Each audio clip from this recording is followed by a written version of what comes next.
Hello, this is Dr. Aran Malavi coming to you from hidefacademy. We're continuing our 100-day challenge for our liposuction questions. Today's question is, can liposuction cause adhesions? Well, that's a big word. Adhesions. What are adhesions? Adhesions are scar tissue. So what is scar tissue? Scar tissue is this molecule that involves collagen production. Collagen is caused by is laid down by fibroblasts. So anytime there's tissue irritation or mechanical manipulation, white blood cells, specifically macrophages, are little entities that'll come in, get oozed out of the blood into that area, whether you got punched or you fell. And so the macrophage will instill a inflammatory response where it'll call out to help. It'll say, help, help, we have injury.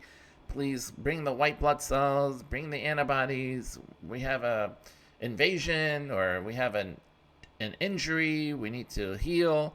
And so what happens is this cascade is initiated where the macrophages are there first, then the immune system, white blood cells will come, and then there's fibroblasts that enter the arena. And fibroblasts are basically building blocks. They create this thing called collagen. Collagen is this molecule. It's a beautiful molecule, and it basically is a structural supportive molecule. It helps heal tissues. It creates cables that are supportive, infrastructural cables that are supportive in nature.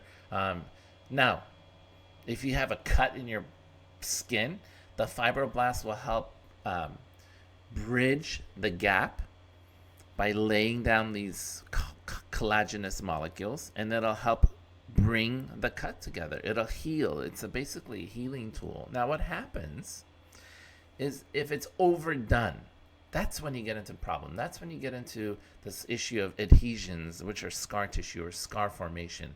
When you have a scar, you actually have overhealed, believe it or not. So a scar, if you ever get a scar in your skin, it's an overhealing phenomenon, okay? So the question is, can liposuction cause adhesions?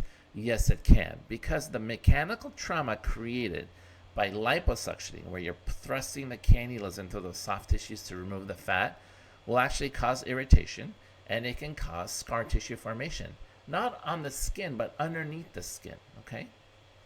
In fact, it can get pretty bad if you're not delicate with your liposuction, for example. You can get more scar tissue or adhesion formation.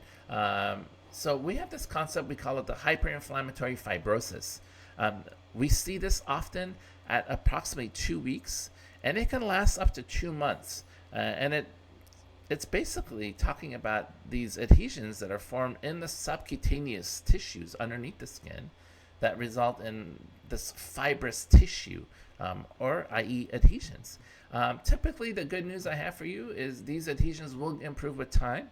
About 2 to 3 months after induction, they do typically all resolve. We do have certain modalities that we can use to help move it along. And one of them is called external radiofrequency treatments. So patients that demonstrate hyperinflammatory fibrosis in the early post-operative period, usually by about 2 weeks, we'll get them on a regimen where they get external radiofrequency treatments done every other week for about 2 to 3 sessions. And that's usually what it takes. So in general, liposuction can be associated with adhesions, but they are typically temporarily and subtle, and they do fade away. So there you have it, guys. Hope that answers your question. Please follow us on future questions and answers, and please subscribe to our channel. Thank you.